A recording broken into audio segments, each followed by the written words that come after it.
you scored touchdowns on 4 consecutive possessions. Yeah, it's been a while. Probably not this year. So, it was slow going. They were playing a bunch of shell. They came in, they had a certain amount of pressure percentage that they played, and expected them to play maybe a little more one high. Now last week, Baltimore played a lot of one high, and we hit some shots down the field. So I expect them to play some more shell, but it was a lot of shell.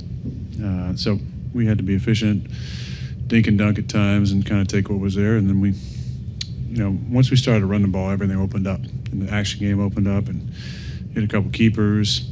Finally converted some third downs, held the football. So that drive was a big one. After they got the field goal, right, to go up 3-0, we went, and they had the short kick and went 60. For us to keep the ball for the last, 4, whatever it was on the clock, and give no time was good. Then we came out and we got a first down, and we scored. So that was good to double up like that. Kept the momentum going. A lot of guys made plays today. Would like to get some more opportunities for, obviously for DK, but Kenny had a fantastic game, 26 combined yards. Pat had some nice plays. Marquez had a touchdown. That was awesome. Asante Samuel, had a pick. Junior, I should add, because I played against his dad. So it's kind of what I said after the game. There's some Castoffs, if you look at our roster, which makes it really special. Kenny Gainwell signed a next to nothing contract. Connor Hayward, an afterthought, had a touchdown run. Marquez been on a couple teams. Adam Thielen got cut.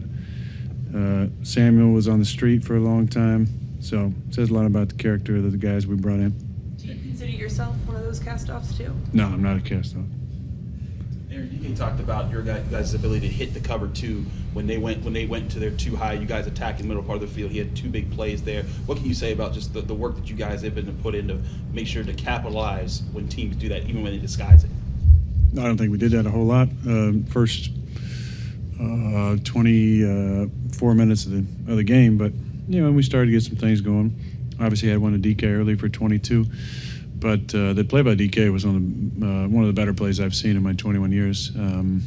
There's a play by Dolan Driver back in 2009, which was one of the greatest catch and runs I've ever seen. But that was pretty special. Tight window catch, juke, hard stiff arm. That was fun to see him get that one. But there was a lot of little plays that made a big difference. I thought all 3 of Pat's catches were adjustments and. Where he did, really good stuff. And we haven't got Pat involved as much as obviously I would have liked, but, those are 3 impactful plays. And how important to win back-to-back games, something you guys hadn't done since early October? Has it been that long? Yeah. I mean, these are two huge games. Obviously, the division game is the most important game, but these guys have won 4 straight coming in. We know, well, some of us, maybe a few of us, know about how obviously the first way to get to the playoffs is win your division. There's, having beaten Baltimore already. There's obviously tiebreakers that come into effect, including divisional record, conference record. So winning your AFC games are really important. Keeping the one game lead plus the head-to-head is big as well. You had a stretch of 13 consecutive completions. It's your highest completion percentage since 2014. Did you feel like you were locking into a rhythm early? What kind of led to that? Probably the cold weather. I'm a California kid, but I've always enjoyed playing in the cold weather. I feel like there can be some advantages to the offense, especially when you're playing on a field that's a little beat up or super slick, like Green Bay became over the years. So I've always enjoyed that. I'm gifted with hands that can handle a cold ball and a ball that's a little slick when the weather gets cold like this. So always been able to throw it pretty good, but that's doesn't tell the whole story. There were some nice catches. There were some good adjustments. There were some dink and dunks. But I knew I needed to be efficient today, especially if I didn't play a bunch of shell, and I feel like we were pretty efficient. What was the impact Kenny G had in this game? Yeah, I mean, it's really every game. I think the run that he had, 38 yards, I believe, on just a simple inside zone weak, just his vision. Just fun to watch. You know, I can't tell you exactly what I call him every week because there's some expletives in there, but I love playing with him. I really do. I mean, he is as smart as they come. He is super smart, and I still cannot believe what we got him for. I told him a long time ago my goal was to get him paid because I've been a fan of his since he was in Philly and thought that every time he went in the game, something good happens.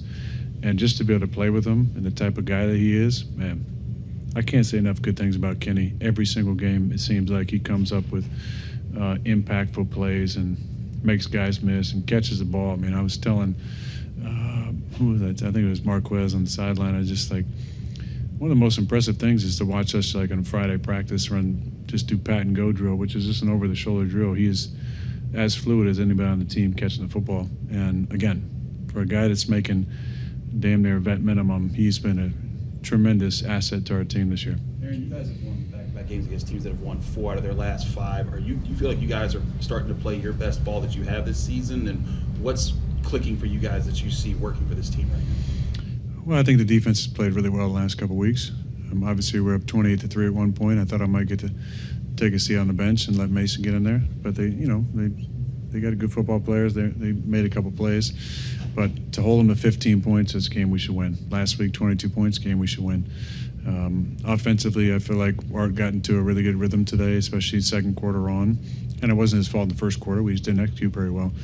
We put ourselves behind the chains a few times, but him and I got a real good relationship. Spent a lot of time together during the weeks, and I felt like he was, really good situationally with the calls. And then we've converted, I think, 3 4th downs as well. But if you look at the big stat that's been killing us a lot of the season is the time possession, and today we had quadruple 4s, or 3s, sorry, quadruple 3s. So, we're obviously up by 6 and change in that department, which was really important. Aaron, you talked about wanting to play meaningful December football. That was one of the reasons you wanted to come here and play. Keep playing, Your play tonight, I mean, does it feel different in December? I mean, Ben was talking to us before the game and said he still, when it's in the fourth quarter and when he's watching the game, he still feels it, like that adrenaline sort of pump. And I'm curious, is it different for you in December than it might be in September? Well, 22, we were 4-8 at one point. We won 4 straight and gave ourselves a chance. 23, I played 4 plays. 24, we weren't very good. So it's been a while since been a part of stuff like this. Nothing changes. It's just, I feel real comfortable in this environment. Obviously, the crowd was really good tonight, but I feel comfortable in the cold weather, and I've always been able to throw pretty good in the cold over the years in Green Bay, and it can be an advantage if you embrace it. You talk about that tight today. You and then Guys. you. 1, 2, 1. You talked about that tight window to DK earlier, and you talked about the cold weather. We kind of like to call it the zone, or that part where you're just feeling it. Is that fair to say that you're kind of in that realm tonight, or no? I felt good. I feel like to be in the zone, maybe there'd be some more like down the field shots. I mean, it wasn't because of the defense they were playing, the soft coverage, especially at the safety position, there wasn't a ton of down the field shots. So I think it was a very efficient game. But I expect in that type of game to be efficient. And obviously in this case, we caught the ball, we got open. But the zone is a state, the flow state is, they like to put the tag on it now. It's like, that's obviously the desired destination every single week, but it's all about efficiency and being smart with the football. Last one, Kevin. Yes, Aaron, very balanced offense today. 28 points, you were able to run as well as pass the ball. So moving forward, how much should we expect from this offense? You guys can expect whatever the hell you want, but we were 4-13 on 3rd down. A lot of that's in the first half and the 4-minute drill. But 3 of 3 on 4th down was good. We finally had more, 62 plays, which we haven't been doing in a while. Obviously efficient throwing the football. We had 3 sacks. One of them was on me. Keep the clock going in the 4th quarter, so really just 2 sacks. 3 for 3 in the red zone. We haven't been the most dynamic, explosive offense this season, but I feel like we've been good in the red zone. I don't know where we're at league-wide, but we got to be in the, upper half at minimum, I would assume. And, we've had stretches where we played good football. I think tonight was the first time we had complimentary football in all three phases, and that's the standard. So we're going to try and meet that next week in Detroit, or this week in Detroit. What were you guys doing defensively that you were able to shut down their run game so effectively, especially early? I thought we were able to limit as much as possible. Got off the field early in some instances. I thought our tackling was a lot better. One play I loved was PQ on that third down late in the second half. Really shooting the gap. And I just felt like a lot of guys played downhill from there. Cam, do you feel like you guys are starting to hit your stride? We'll see. We got a lot of work to do, and we got a lot in front of us. And I love the challenges that are in front of us, and I think our group does too. Cam, historically, you guys have not been that great when TJ's not in the lineup. What was different tonight than maybe some past experiences? I don't really know. Obviously we miss TJ, but I think we've had, other guys step up. In the past we haven't really had, Alex, Nick, Jack, to kind of make up that collective. But, it's not a one-man team. It's not a one-man defense. We all got to thrive. We all got to play our best ball in December. And the way I look at it is, we just bought a week off for TJ. I don't know when he's coming back, but, his legs should be feeling good. Did you tell him you were going to ahead of time, that the celebration, that celebrate Zach like he did? Yeah, me, Nick, and Alex had talked about it. I don't think I got my leg up high enough, but, we all wanted to shout out TJ. This is back-to-back wins for you guys. For the first time since you were 4-1, obviously you want to stack wins throughout the season, but how crucial is it to get back to that as we get to this point in the regular season? Got to stack them like hotcakes. It's in this game, it's very precious to get a win, and we don't take them for granted. Each week we have to prepare for the opponent, and each week, I look at who we have in front of us. It all comes down to stopping the run and running the ball, and we were able to do both today. You mentioned that play by Queen. Overall, with 9 solo tackles, how much was he leading by example out there today? Yeah, PQ is growing in this defense. He feels more confident. Whether he's talking about a play, Nick's in a play, he is the vocal leader on our defense when it comes to having plays and getting us lined up. But when he can flow downhill, I don't think anybody can stop him. Yeah, we've had a lot of games where you've been leading at the half that haven't gone your way this year. This time, that third quarter might have been the best you played all season. What was different this time around? We talk so much about double dipping before half, and it's the game within the game. We get 7 points late, and then the second half comes, and our offense really ran the ball well, and then that caused confusion on the back end with the pass. But when you're able to get 14 points like that, it really makes it hard for a team to overcome that early in the half. So. And I just felt like the offense controlled the line of scrimmage the entire game, and then as a defense we were able to get off quickly, and the best defense is the defense on the sideline. You guys haven't had a lot of games where you dominated the offensive time of possession. What did that mean for you guys that they were able to do that tonight? I love it. I love being on the sideline. I'd like to keep my legs as fresh as possible going into this run, and when our offense can just move the ball, convert third downs, fourth downs, you name it, defense is happy about that. Last time you guys were in this building, fans were voicing their frustrations. You guys were on a bit of a skid. What did it take from a leadership standpoint to turn things around and come up with 2 significant wins back-to-back? I think it comes down to just owning and being accountable of what you do. I understand our fans are passionate, but our players are passionate, our coaches are passionate. We hold ourselves to a higher standard here, and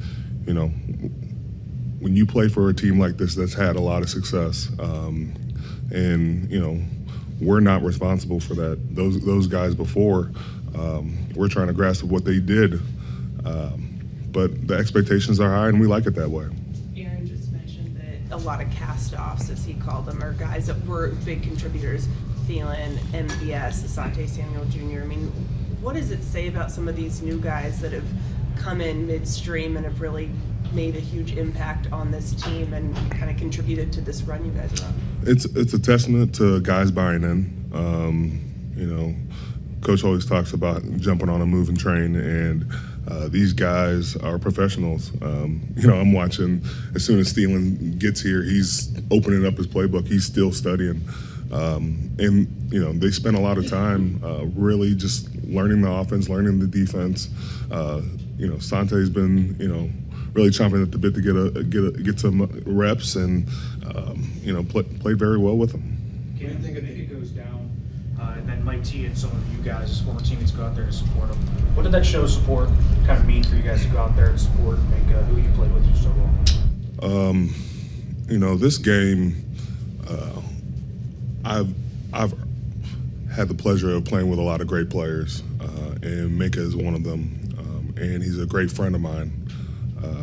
You know, we were, you know, a couple of us were in treatment last night, and we FaceTimed Mika just to, you know, see how he was. And, you know, you knew he was going to be quiet going up to the game, but you knew this game was going to mean a lot to him. And, you know, that's my brother. I'm always going to check on him.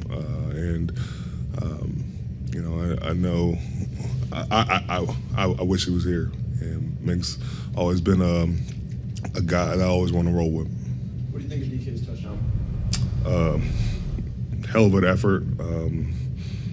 He's physical, and you know, when he plays mad like that, you better get out of his way. On the flip side, with Jalen, obviously has a sack of Tua. Did you get a sense that this game meant something for him to come out and have a big showing? Yes. Jalen, I love Jalen's passion. I love the way he attacks and everything he does. And there was nothing stopping him today.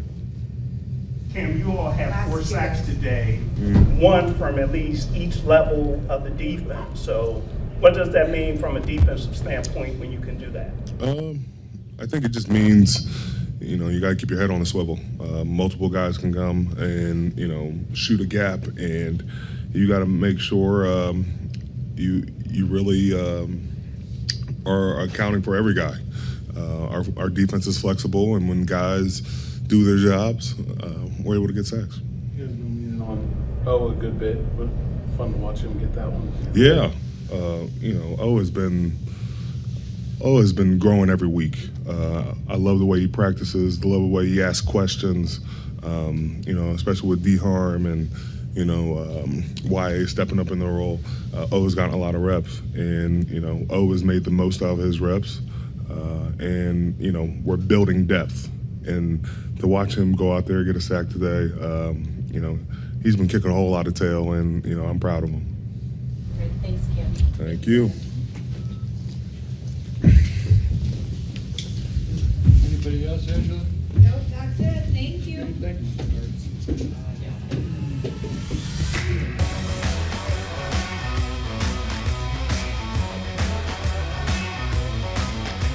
Tonight was one of those moments where every Steelers fan in Acrisure Stadium and watching around the world felt that electricity in the air, the kind of moment that reminds you why you bleed black and gold. In a huge Monday Night Football showdown with major playoff implications, the Steelers welcomed the Miami Dolphins and had to do it without their defensive cornerstone TJ Watt, who was officially ruled out due to a lung issue that saw him hospitalized earlier in the week and is now on the mend but unavailable for this game. Despite that setback, this team refused to flinch and instead found its fire in one of the most inspiring ways possible. Asante Samuel Jr., who has endured a long road back after spinal fusion surgery, stepped into the spotlight and made his presence felt in a way few saw coming. On the very first defensive drive of the night, Samuel Jr. read the play perfectly against Dolphins quarterback Tua Tagovailoa, jumped in front of the route and came down with a big-time interception, his first since 2023 and his first with the Steelers. In a game where momentum is everything, that takeaway set the tone for Pittsburgh's defense early, energizing the crowd and giving this team the spark they desperately needed. This interception wasn't just a big play, it was a statement that this Steelers defense can still rise to the occasion even when stars are sidelined. Veteran leader Jalen Ramsey was among the first to celebrate with Samuel Jr., and head coach Mike Tomlin was visibly fired up on the sidelines, showing that this moment was felt by everyone in the building. And let's not forget that Pittsburgh also got a huge boost with Jaylen Warren active and contributing on offense, helping this team stay balanced while clicking on all cylinders. On top of that, the Steelers' offense showed life too, churning out points and proving that even without a full complement of stars, this squad can put up serious numbers. Plays from Aaron Rodgers finding his weapons and sustained drives have kept Pittsburgh in control and comfortably ahead late into the game, showing resilience and depth that we haven't seen from this team in key moments in past seasons.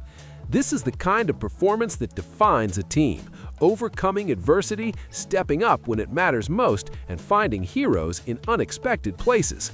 Steelers Nation, this is your squad showing heart, passion, and the zero-quit mentality we expect from this franchise.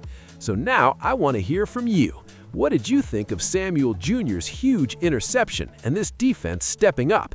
Do you think this team has what it takes to run deep into the playoffs? Drop your thoughts in the comments, hit like if you're hyped for Steel City football, and make sure you're subscribed with notifications on so you never miss Steelers Nation Wire breaking down every moment of this unforgettable season.